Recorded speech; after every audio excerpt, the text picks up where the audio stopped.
think we should just start by introducing ourselves and saying a little about what interests us and what we want to talk about here. So I'll start. I'm Anna Lochran. I write poetry mostly. I also write prose badly.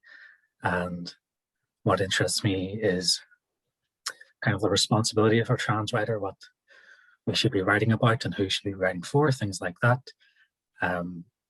So that's kind of the points I will bring up, but I'll sort of talk around other things as well. And yeah, William, do you want to go next? Sure. So my name is William Keohane. I'm a writer from Limerick, based in Limerick at the moment, and I'm currently completing an MA in creative writing at the University of Limerick. I'd like to talk a little bit about name changes when it comes to past publications, maybe pre-transition or pre-social transition, and then a little bit about ways to connect with other trans writers and other community members, either online, because we're kind of all online at the moment, or in person. And Fiona? Yeah, hi, my name is, well, I'll keep it simple, Fiona Feng for today anyway. I'm a writer that's living in Cove, the Vale of the Titanic, and I am a writer and I'm a prose writer. And I've just completed a memoir called The Foundling in Beijing. And I'd like to talk about healthcare, trans healthcare, both in our transition and in with hormones and whatever, and also psychological backup too. So that's what I want to talk about today. Great. Okay. Just picking up on William's point of us being all online at the moment, I think we should mention a little about the Trans Writers Union. I know you two are members, so we'd want to talk a little about how you came across it and what it sort of means, I suppose, to you. Well, I actually came across it because when I was trying to shop around my book, and it was at a time when it was in a very raw state, and I was extremely vulnerable. And thankfully, one of the people I was dealing with in the publishing house, they gave me the contact details of the TWU, and it was just, how would I say? I mean, just to find people like myself was enough, and to find writers as well, that there might be even kind of like the beginnings of a community was a very, very, very important thing for me, because I've tried to break in as being burned to a crisp in the straight world. It was good to find that there is people there that they know exactly what you're going through, and that you can share your work in a non-judgmental context. I think it was very, very important, and I'm very, very, very happy that those people put me onto them. That's wonderful. Yeah, I would echo that sentiment for sure as well. I think the first trans group that I became a part of was back in 2019. I had just gone up to Dublin and joined the small trans library that's based out of there. And that was the first time in my life that I had entered into a room in a space where everyone around me was trans. I think that's a real issue that a lot of people are facing at the moment, is that inherent isolation. You know, this year alone, I have not seen another trans person in person. So connecting with trans kin online is, I think, so meaningful, and especially sharing work, like Fiona said, that sort of mutual sharedness, knowing that other people know your experiences. And for the past couple of days, I've been at a virtual conference, Moving Trans History Forward, which is hosted by the University of Victoria in British Columbia, Canada.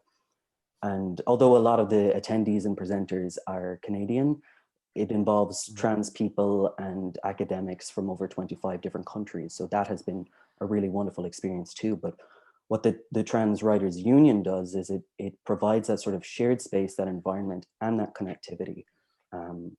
And it's also a great way to get to meet new people too, which I've really enjoyed. It is. It's not as how would I say it. it's good for what it is at the moment anyway, at least. I mean, I am kind of like trying to socially transition as well, which has kind of been a bit of a backward step because I was living as a woman in China, of all places. But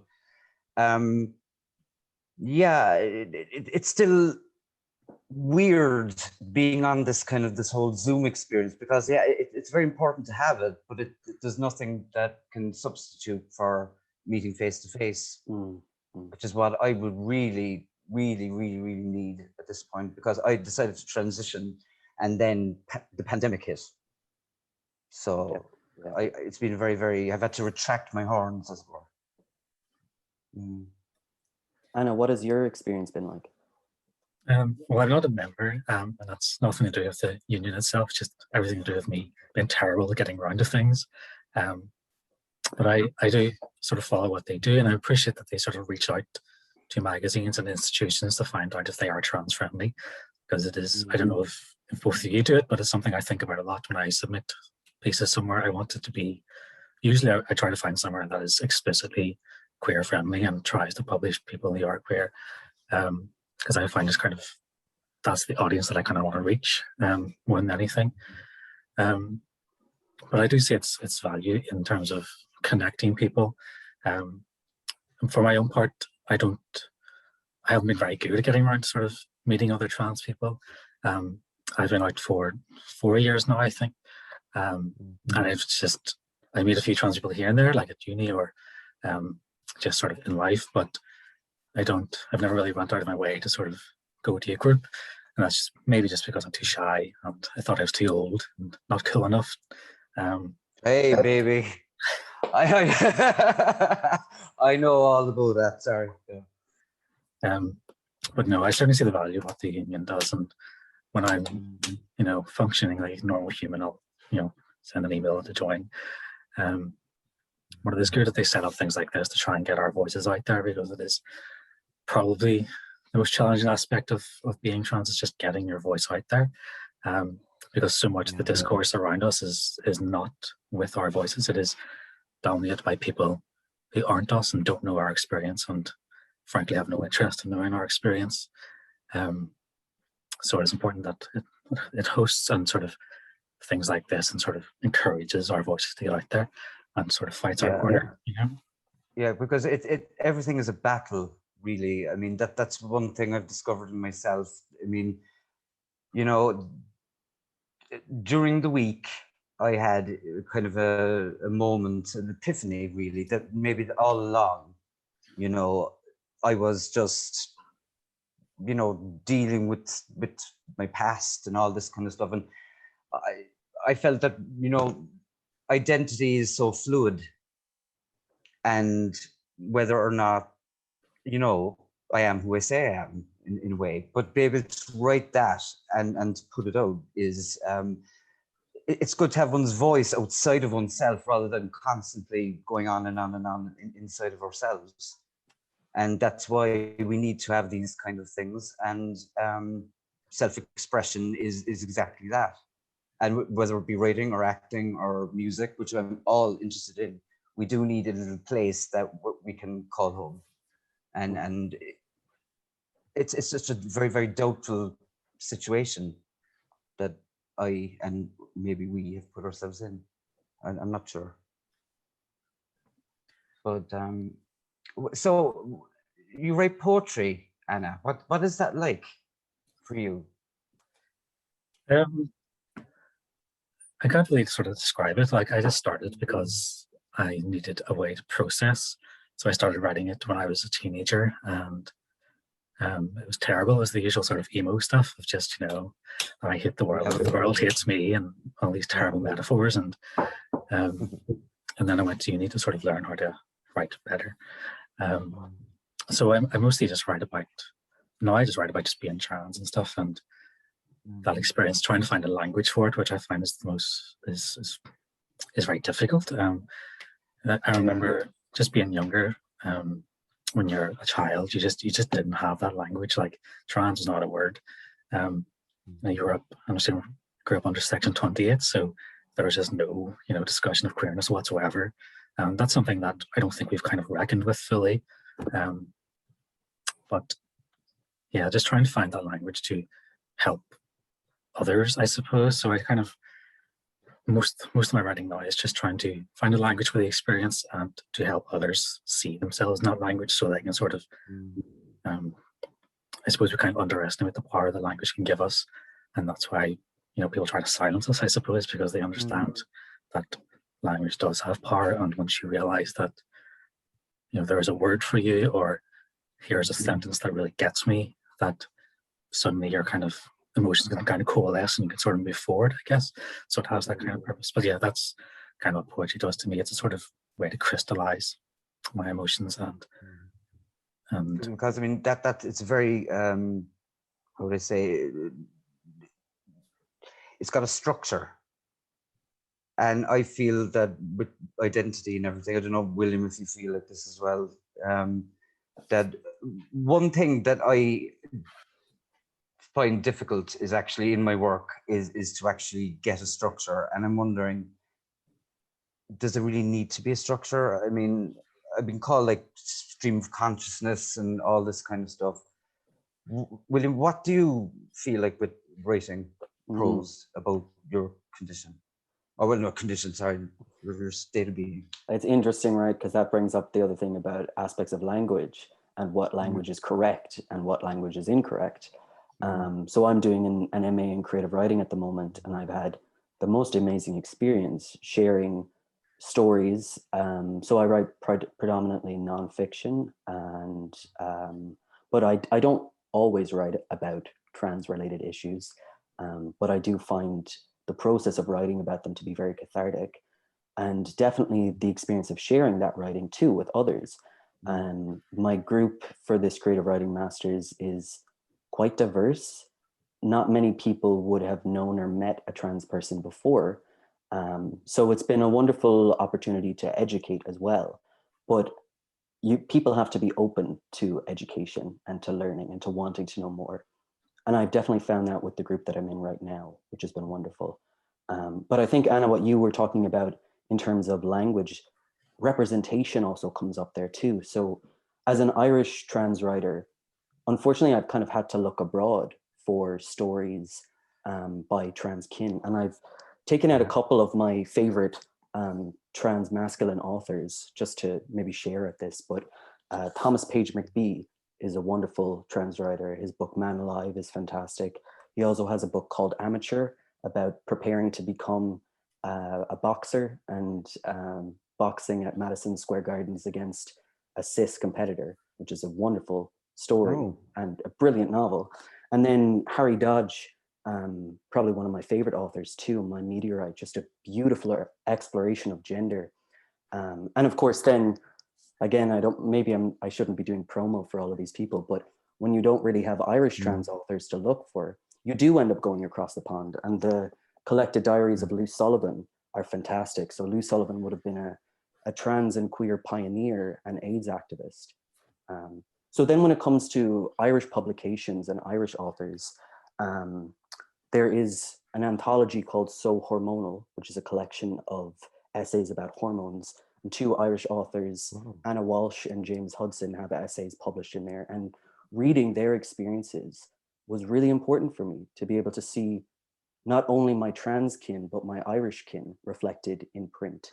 And it's been inspiring too, because to know that there is a readership out there, people who want to read these stories, is wonderful. And it is kind of propelling me forward to want to eventually publish something along the lines of a collection about trans identity. But then you also don't want to pigeonhole yourself into only writing about trans issues, but you do want your voice to be reflected. Yeah, I was wondering if you had anything that you wanted to add about that, Fiona. I think since I picked up a pen, it's been all about me. It's been all about kind of the confession, and that was the same as well with music and with acting as well. Whatever is in my mind, I will try to explore it in kind of the best way I can, which is usually very, very cathartic, very, very extreme. So I decided I just feel Ireland at this point in time is opening up, but I wasn't ready to try and, break into it. So what I did actually was I joined this app called Medium, and there are all these publications on said app. And I write these essays about how I'm trying to come to terms with who I am. And I have a very, very, very select, small readership. They all go to the toilet in the same pot, about 7 of them. And it's great to get that feedback as a writer, and not just as a trans writer, because I think maybe I'm thinking lately to write a memoir and be trans is kind of almost become a cliche now. Mm. And that if we are going to continue as a genre, then we have to go, like, how post-colonial writing and Salman Rushdie and his likes, it's going to be very postmodern and very experimental to begin with, I think, because identity is a movable feast. That's what I feel. But as I said, getting that last week, I got a part of my memoir published by a place called Prism and Pen on this app, and someone said your prose is gorgeous, compelling, and messy. And after I got over, the kind of, what, messy? Me? That's exactly what I'm aiming for. And it doesn't matter whether I'm trans or whether I'm whatever. That was always going to be there because I feel identity is movable. Yeah. I was just going to add there, some advice that I got from an author who was mentoring me once was it's not enough to just tell your story about being trans. The work has to be there, the literature and the effort that goes into writing has to be there. And I think, Anna, when it comes to poetry, that's quite evident, because poetry is such a beautiful art form and it's so meticulous. You could spend... It's a distillation. Yes, yeah, you could spend weeks, months on a single line, I wanted to ask you maybe a bit about your experience in poetry and how you feel your identity might be reflected through poetry, or any thoughts you had on that. I think the best way to describe it, I guess, is through the structure of the poems themselves. And you both talked about trying to be a little more postmodern or trying to be a little more experimental with your writing. And I'm kind of the opposite, and not entirely sure why, but maybe it's because I grew up reading the sort of traditional Irish poems, which are all very formal. Well, most of them are very formalized and very sort of use the word beautiful as a word that sort of I keep coming back to. I don't seem to have much desire to write anything that's not beautiful. I'm sort of driven to write something that looks pretty on the page, and that seems to be my driving factor, which is quite shallow. But when it comes to, but it is something I do struggle with. Like there is a politics to form. So when you're engaging in the tradition, when you're engaging in slightly more formal poetics, you're sort of siding with what came before. So you're siding with a kind of conservatism, I guess. So what I want to do is try and challenge that and use form as a way to disrupt, I guess, the sort of tradition by showing you how, by writing in form, by writing by transness in form, it starts to sort of question what form is and the politics of it, and makes people think about poetry as, a formal thing.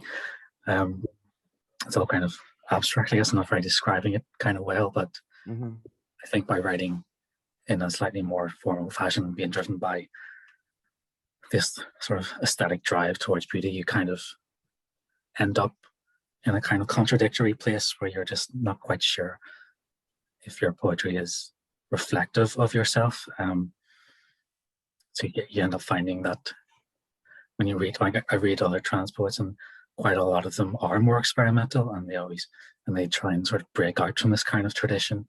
I really appreciate that, and I think it's really powerful when they do it. There's just something in me that just doesn't. It's just like, I need to have a sonnet, I need to have a little rhyme because it's fun. And I think there's part of me that wants to kind of not reclaim it as such, but just kind of challenge and make people question the tradition and form through writing it, I guess. And it does extend to sort of prose as well. When you think, yes, like memoirs and coming out stories are just everywhere, and you kind of end up thinking, like, what do we need another one? And maybe I end up thinking things like, should my prose be more experimental? Should I, try different things? But I'm kind of interested. When I write prose, I try to write more, again, a little more formal and more interested in genre. So I try to write ghost stories because I'm obsessed with ghosts, which is why I have my little doll over here. And things like that. So by writing in form and genre, you're taking on a kind of thing that you kind of want to break out of. Which I think, sorry, it was like what you said there about traditionalism and being traditional, but there's a phrase by, was it Margaret Atwood? I'm not sure. I think it was dismantling the devil's house with the devil's tools. So it's actually more subversive to go in and actually, to screw up with the norm by actually writing in the language of the oppressor. Yeah, that's kind of basically my approach to whether there's merit to that or if it's just, not. I don't know. That's not for me to decide. But yeah, you kind of to sort of lead on to another thing. I do feel a kind of responsibility to just kind of maybe, like, I know you just said that you don't want to write about transness all the time, and whereas I'm kind of the opposite. I do want to write about it all the time. It's like, I'm going to write about this until people are sick of it, because if it gets to that point, then I've done something well. So I kind of feel a responsibility to write more in just about transness and just to broaden our language and to, I don't know, kind of wedge us in to a kind of Irish tradition and just be like, look, we are here, we're part of it, we challenge it. So that's where I kind of get my drive and responsibility from. What about you guys? Like, what do you see as your kind of driving force to write? What do you feel is your responsibility, if you do feel a responsibility? I mean, I think that's a really interesting question, and I mean, I'm motivated by literature itself. I've always loved reading and writing. I've always loved poetry as well, and I'm just thinking about a lot of the things that you said, Anna, and existing as a trans person today is a political act, and this is a festival of political ideas. And writing as a trans person is a political act too. I don't think there's any escape from that either. So for me, it is definitely a question of representation. I write because, I have benefited so much from seeing that representation out there, and I'd like to contribute to that in some way, if I can at all. I suppose as well, maybe to touch on something that Fiona mentioned earlier, transitioning in lockdown. So for me, in my experience, I started my hormonal and medical transition at the very start of 2020. And when I was still wearing my compression vest after top surgery, which for people who don't know is effectively a double mastectomy or chest masculinization, I was still wearing my compression vest when Ireland went into lockdown. And, it's been a very interesting experience in that regard to transition medically when we're all social distancing. And so writing in that sense has been a very cathartic process too. So for representation, but also for processing as well. I wonder, Fiona, if you have thoughts on that too. There are some days I wake up and I think, thank Jehovah for the pandemic, because I did need to step back from a lot of things. As I said, it was burnt to a crisp by, well, as we call it, the straight world. And I needed time to go into my pupa and try to understand what was going on, and it's a very private process. So I decided writing was probably the best thing for me. I'm only really at the very, very beginning, a complete neophyte. And I do have times when I still doubt whether or not I am who I am. And I put that into the writing too, because it is cathartic. And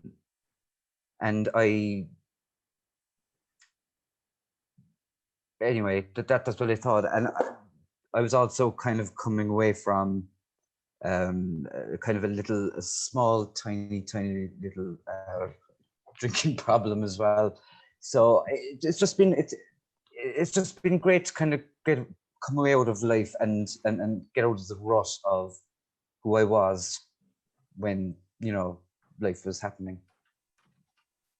And that's writing for me at the moment. Really and truly. And it's also trying to put on makeup properly without looking like Betty Davis. A learning process, right? As everything is. Everything is. I think a lot of gender, a lot of affirmation that we get from gender is how we are perceived by others. So, you know, walking around and being gendered correctly. And I think when we're in absence of that, when we're forced to social distance and stay away from each other to keep one another safe, I think gender in a sense becomes another thing that we have to reconcile with. You know, how do you present yourself if you're just presenting yourself for yourself? So in that way, the pandemic and the lockdown has been a really interesting process for people, but I imagine it's also very, very difficult for trans people who might at the moment be closeted or still in colleges or schools, because, you know, when we're all communicating with each other through Zoom and platforms like this, and if you're in a college campus and your name, your legal name or your birth name has to be reflected in the bottom corner of the screen all the time, that must be quite a difficult thing to have to deal with. Yeah, I didn't think about it like that. Yeah, it is. The way that I look at things, I'm trying to drop the front and go out as who I am slowly, because it's a very small town. And I'm sure, like, either of you, do you come from small towns? I mean, what's Limerick like? I'm surprised about Cove, by the way. It is actually very, very open to my wearing makeup. I haven't wore the short skirts with heels yet, but that'll come too. But what is it like walking around, going to, we'll say, just for the shop, to the shop for milk? What's it like? I suppose just to briefly touch on Limerick and where I'm at in my transition. So I would have came out a couple of years ago, and then obviously for the last year I've been undergoing hormones, and like my voice has changed significantly in my presentation. So now I pass quite unquestionably. Now some people might wish to pass and some people might not. For me, it has increased my comfort in terms of going out, and the trans community in Limerick is quite small. I know a handful of people, but most trans people that I know are spread across some of the larger cities in Ireland. So the finding kinship with other trans people in Limerick has been a really, really beautiful thing. Honestly, I think in a lot of ways being trans is a gift, because when you're able to actually connect with somebody who is like you and knows your experience, whether that's, you know, through online events like this or face to face with other people when the world was the way that it was before, or through literature, it can be seriously beautiful. Anna, what's your experience like? Well, I'm from Belfast, as you can probably tell by the accent. It's a strange place. I've never really had a problem. As soon as I came out, I just started socially transitioning. So, you know, I had terrible makeup, I had like 2 items of clothing, both from Primark, and I just kind of went out and went to hell with it, you know. And then I went back to uni and kind of went from there. And yes, you get the dead name stuff, and you get all the rest of it. But my experience just in the city itself was usually fine. The only problems I've had are just being with drunk men, you know. you're just a problem to everyone, not just us. Mhm. So, but that's partly due to me. I just don't go out. I like to prefer to stay inside and occasionally go out with my partner for a meal and stuff like that. So I don't really have enough of a social life to kind of comment on what the city is like properly. But we did leave. Like, we moved to London last year just because even if we didn't have much of an issue there's still a culture of it just didn't feel like home there. You feel like you're always being looked at, and you didn't really feel comfortable holding each other's hands or just kind of living your life normally. So even if you don't have get someone just like in your face and stuff, there's still like little small things that happen that just makes you feel that this is just not the right place for me. And then we've come to London. We don't really go out much, obviously, because it's locked down. But anytime we did, it's been fine. We can hold our hands, we can kiss in public, we can live our lives, and it feels a lot better, a lot free here. In terms of like transition and stuff, I also started hormones at the start of lockdown, slightly before. So I've kind of gone through that sort of medical process while being inside, which is kind of great because you can sort of, I'm fully expecting to sort of turn up one day back in Belfast and just have a completely different look about me. It's like, hi, it's me. So it's been nice in some ways. The only bad thing is just that none of my clothes fit anymore and I can't go out and buy new ones. So I'm just kind of like, what am I going to do? Yeah, because I'm about to go on hormones, Anna, and I'd like to know, is this kind of like, what was it like for you? Because I'm very, very concerned about becoming like an instant, well, for want of a better term, diva or something. What is it like for you? It's different for everybody. Like, there's no one. Yeah, I did this. Yeah. I would just say for me, it's just calmed me down. Like, testosterone for me it just gives you like an edge, I think. So I just kind of felt edgy all the time and kind of a little angsty and annoyed at the world. And that's kind of gone. So I'm super chill, as they say, super chill. I could do good vibes. I know my partner's going to watch this once live and she's going to cringe very hard when I just said that. But, I would say, like, if you're starting, try not to think about it is all I can say, because I think a lot of people get into the situation where they overthink what is happening to them or not happening to them. So they get like a few months down the line and things haven't changed as much, and that's normal. Some people don't have changes for years. You just remember that it is puberty, point two. It takes years for things to happen. That was a selling point for me. I wanted to start all over again. Yeah, and I'm prepared also to give up smoking, but apparently you don't do carcinogens when you're on when hormones first, I've been told. So I'm giving them up.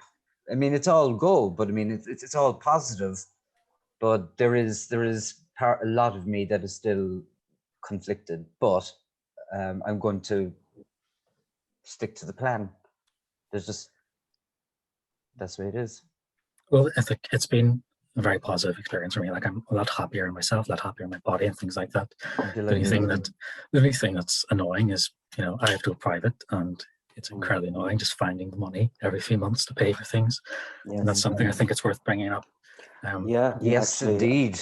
I'd love to talk about that, because it's very interesting saying that about your previous experience of testosterone, Anna, because I'm actively using testosterone at the moment, and I had a similar effect whereby once I started testosterone, I felt so calm. It was as if my body was finally in alignment with how I was feeling internally.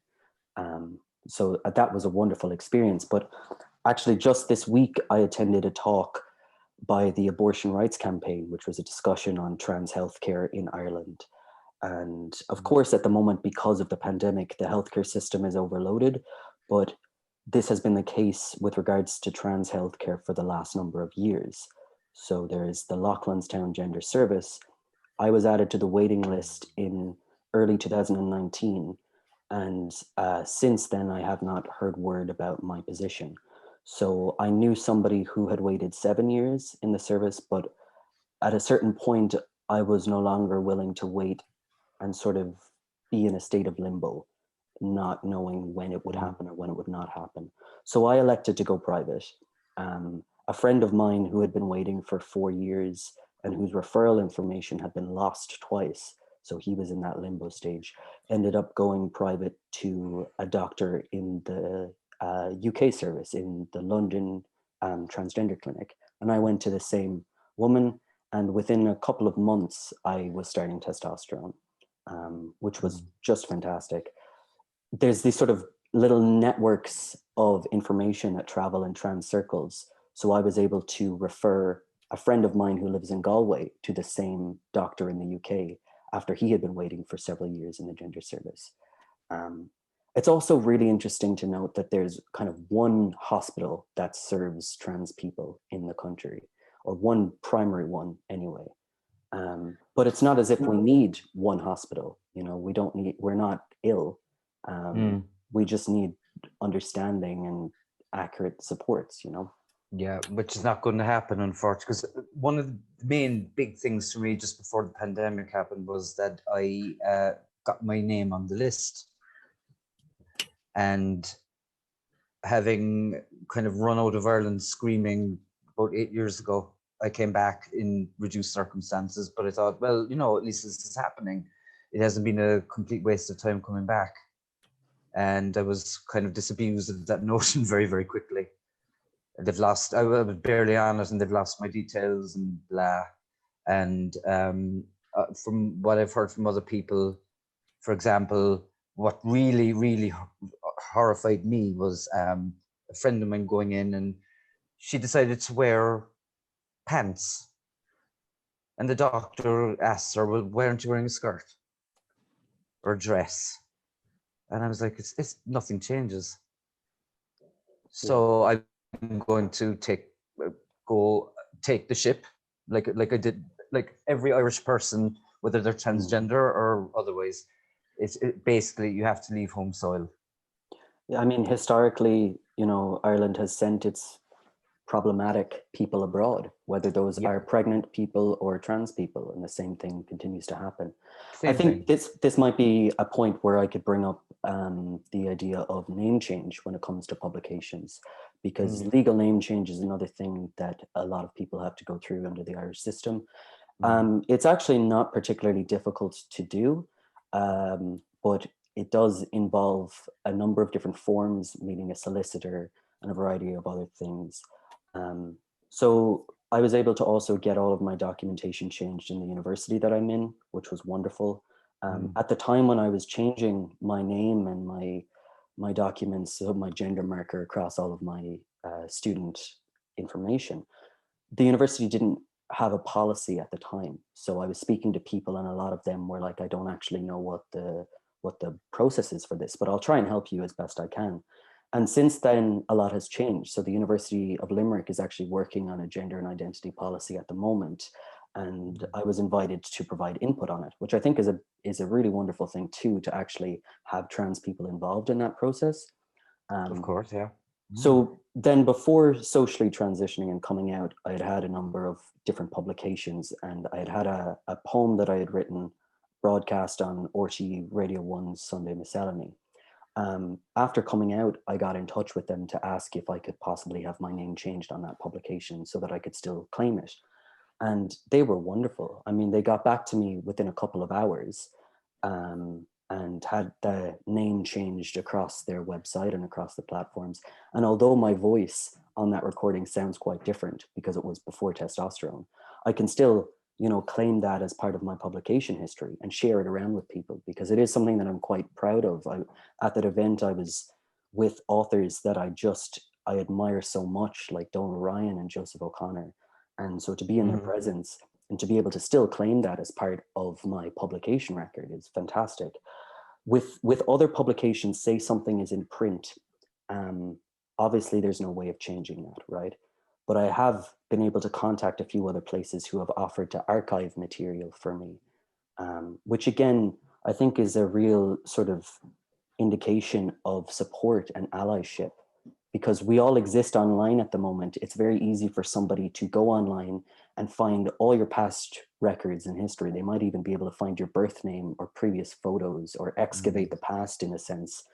So to be able to stop this from happening in a way can be a really beneficial thing. But I just, of the sort of different organizations that I've had work with, everybody has been very, very helpful in that regard. And I really do appreciate it. I do think that it is a wonderful sort of exercise of care and compassion to be able to help trans people in that way.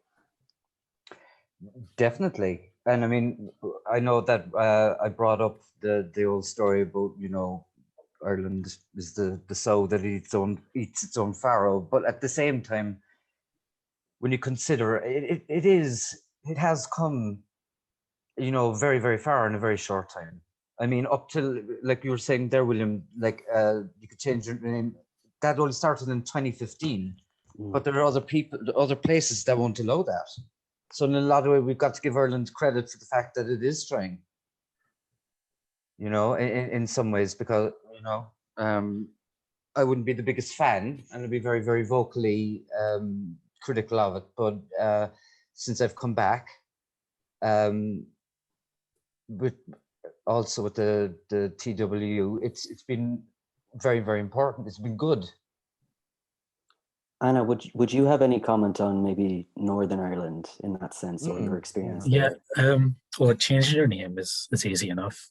The biggest problems come with, for me, it's with my degree, because my degree is in my old name. Then because we have the British system, the Queen's University won't change the name on the degree unless you have the gender recognition certificate, which is a tedious process to get. That was their stance last time I checked. I don't know if they've changed it. So that's the kind of thing that bothers me the most, because you have to send that to employers, you have to send it to the place, and I just out you there and then. And even more fun than that is, because we're from the north, we're entitled to both British and Irish citizenship. So I have an Irish passport, but I don't have an Irish birth certificate. So if I get my gender recognition certificate, it'll be a British birth certificate, so I won't be able to change the name on the Irish passport. So it's a complete diplomatic mess. In terms of like previous publications, yes, I kind of wrote for years before I came out, and I do have like publications like in places with my old name and my old face. And I don't really know what to do with it. It feels to me like they were by a different person or in a different place to where I am now. So I'm kind of happy for them to exist in my own name and out there. And if people want to go and find them, then good luck. I feel, you know, distinct from it enough to be able to look back and say, like, that's how I was. Those are the poems of that time. And I'm happy just to kind of leave it. But I understand for many it would be important to sort of change the name and to have kind of consistency there, or they just don't want to have record of them because for safety and things like that. But for me, I'm happy just to leave it. I'm happy to leave it too. I'm happy to leave it too. I mean, it's unfortunate. It's a mistake, whatever you want to call it. But no, if that's art, is to capture who you are at any given time, and it's still the truth. It's and the truth can be unpleasant sometimes, but I don't have any problem in that at all. I suppose regardless of if you're cis or if you're trans, you know, people change throughout time, in their, you know, you're a different person than you were 5 years ago. The things that you wrote 5 years ago are going to be quite different. So I think the trans perspective on it is interesting for sure.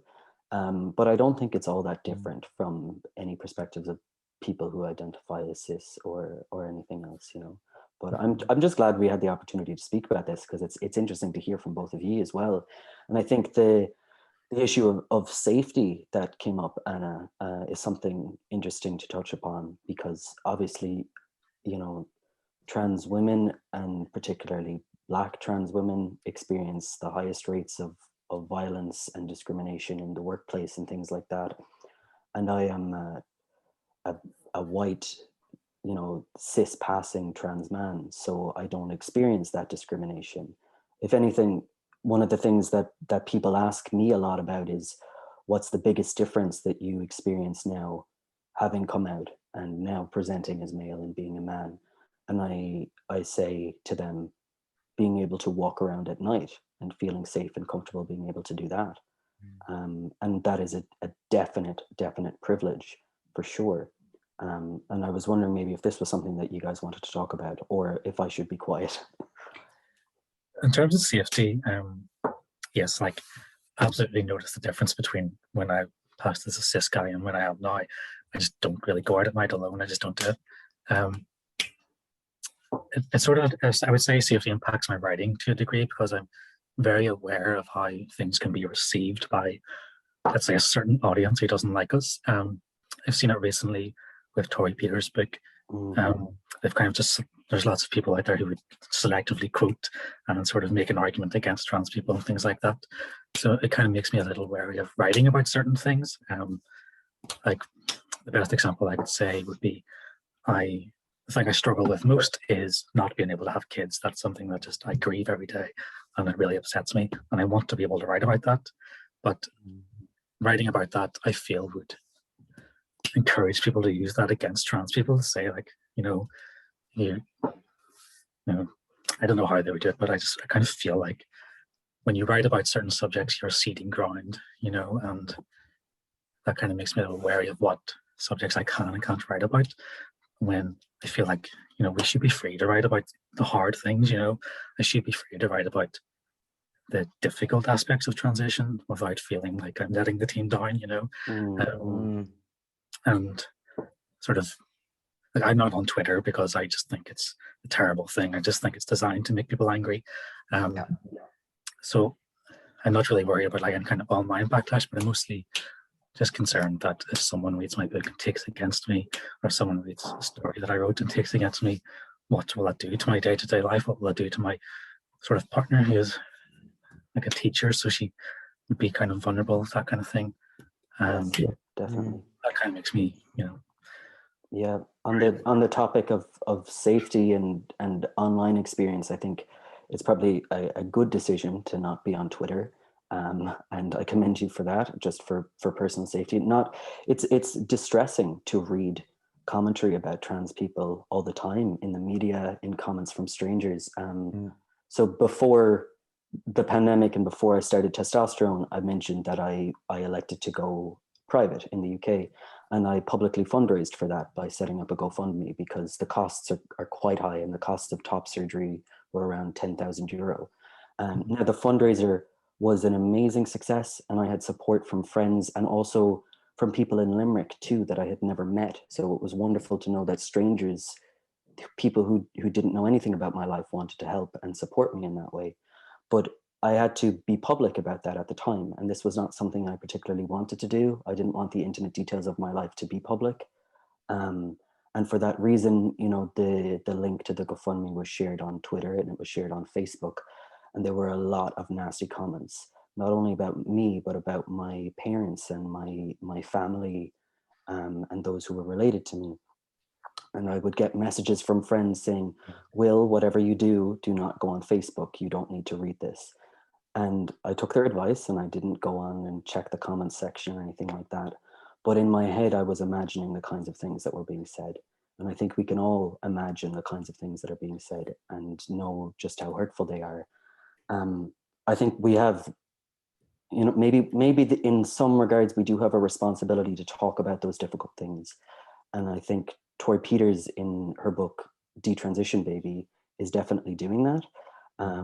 And actually the Small Trans Library they're based in Dublin. They have a reading group, and in their most recent one, they're discussing that book, which is fantastic. I think it's great to have a bunch of trans people discussing work by a trans author.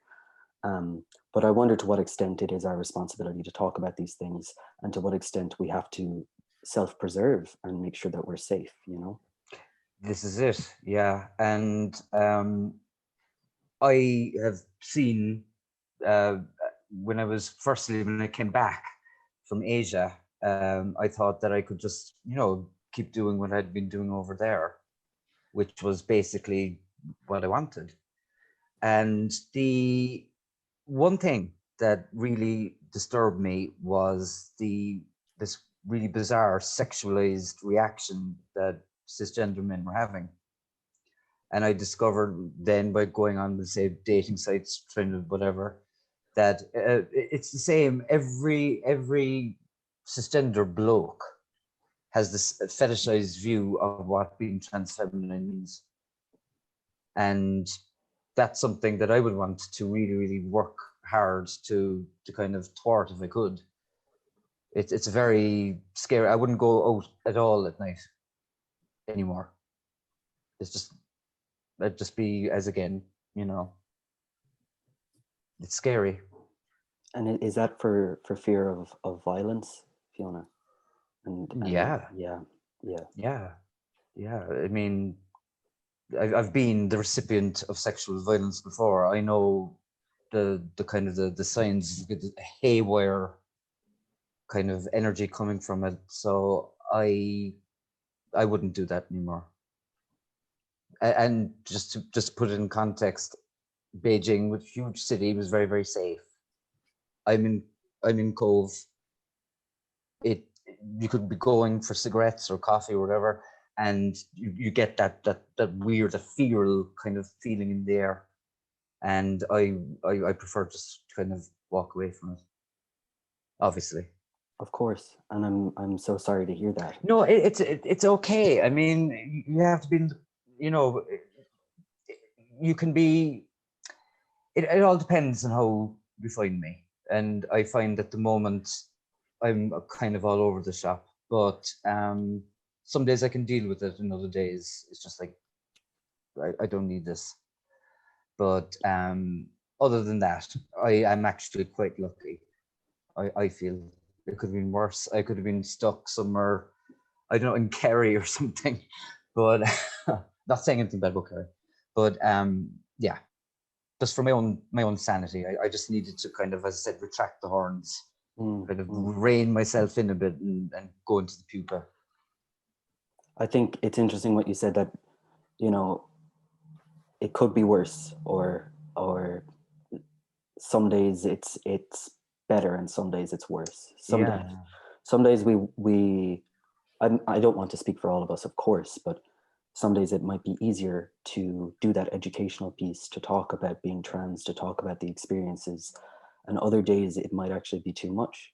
You know, especially on a day where, say, something has recently come out about J.K. Rowling sharing information about transphobic views, or there's a high profile case in the media, or we hear of another trans death because of murder happening anywhere in the world. It can be a very difficult day that day to talk about trans education. Writing, in a sense, might be a way of detaching yourself from that, so that your experience is contained within the words, within the poem or the prose or the non-fictional essay, and it doesn't necessarily have to come from you. And as I've said already, it can be very cathartic, and it can be educational in and of itself. Yeah, and like we met at a showcase, and one of the main things as well that is the actual reading of one's work, which is a performance for me, and performance has always been cathartic for me. So it's part of representation and part of your identity and blah blah blah. But definitely, and I think that the way that I write is meant to actually be spoken and performed very loudly, I hope.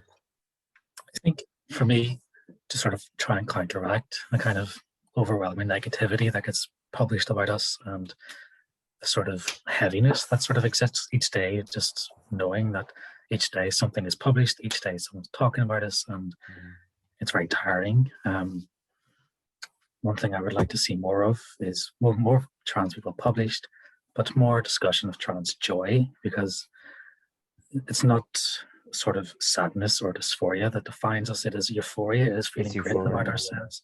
Exactly. It's something that I try to, not very great at writing it myself, because I'm a very solemn individual, but I just want to see more stories of trans joy. I want to see trans comedies. I want to see people enjoying transness in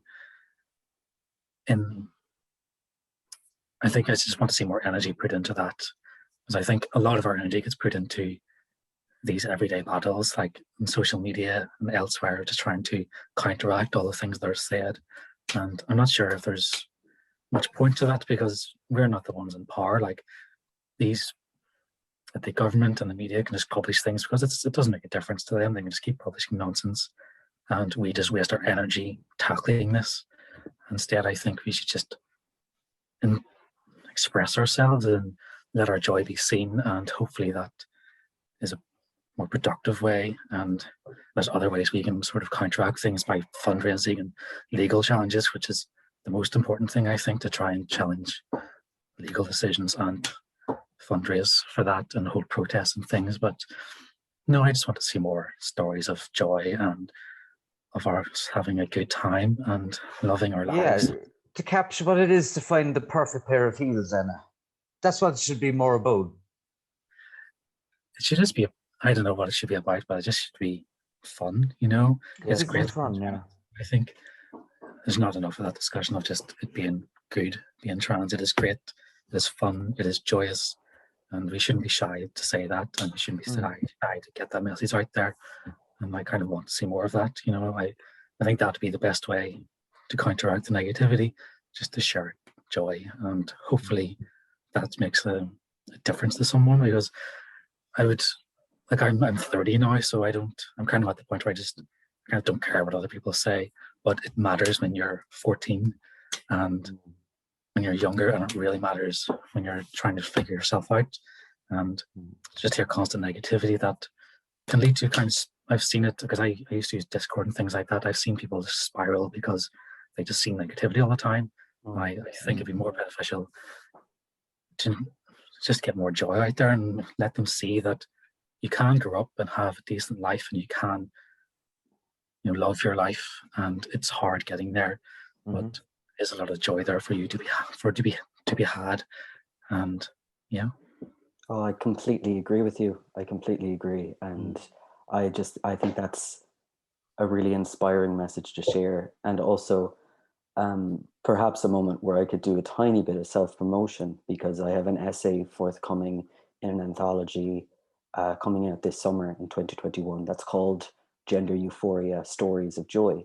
And my essay is called Shaving, and it's about the gender euphoria that I experience while shaving.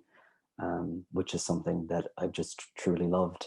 And I think when you're able to find that point or that time in your life where your identity starts to match your presentation or the way that you're perceived by others, it is a gift. It is absolutely a gift. And it's something that I wouldn't trade for anything in the world. I feel very lucky to be trans and to be a trans writer in this country, writing and getting my stories out there, sharing with others, and also receiving feedback. I think feedback is a very important process too. And that's what I've loved about doing an MA in creative writing and hearing from other people as well. So thank you for sharing that with us, Anna, because I have the biggest smile on my face now. Yeah, because I mean, I was, the last week or so, I've been kind of like going through an existential crisis, but it is about euphoria in the end. And it is about going out and, you know, finding a dress that is nice, or heels, or doing your makeup properly for the first time, or, you know, getting looked at from a guy that you like in a certain way. That it's just being recognized. Just it's the thrill. It's like the same as when I would be on stage. It's adrenaline, pheromones, whatever, serotonin. For me. I was going to say something, but it's completely skipped my mind. But I'm not sure how long we have left. Do any of you know? I don't know. I'm not sure. It feels like a very timeless space, doesn't it? However long we've been talking. Let me see. Do any of you have any like final points that you want to sort of make, or anything that you want to plug? Anything you want to, you know? Anyone out there who'd like to publish a trans memoir, you got my name. A foundling in Beijing. I've done my tiny little bit of shameless self-promo, but I suppose maybe we could, on a final note, talk about what publishers could maybe do to make their environment supportive for trans people and a welcoming space. And I think even just releasing a statement to say something along the lines of "we support trans authors" or having that level of inclusivity is a real benefit. And being vocal about supporting trans rights too means that trans authors and writers will probably seek you out in that way.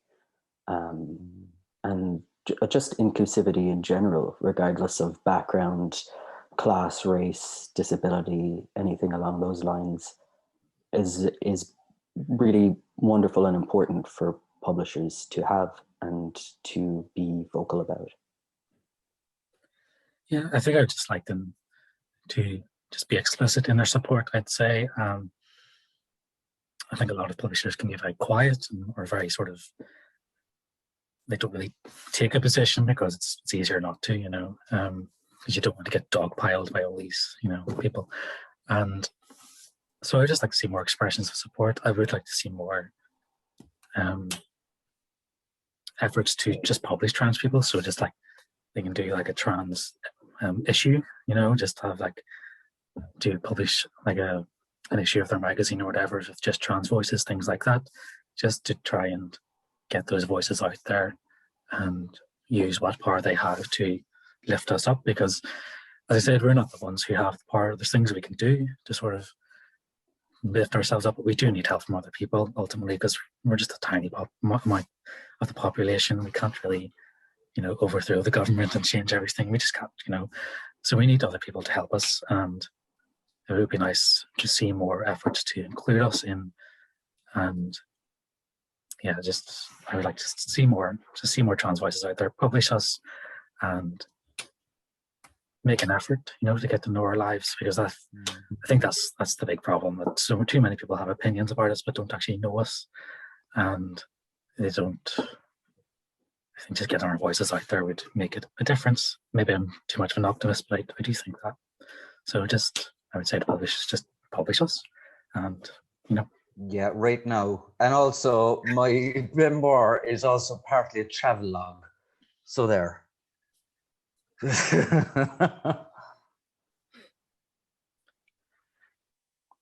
Okay, I think that it's time up. I think we're done.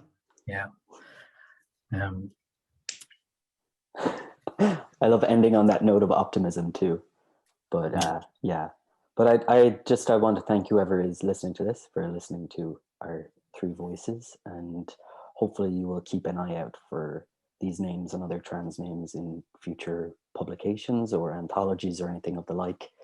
And if you are trans and you're watching this, come and join us and write.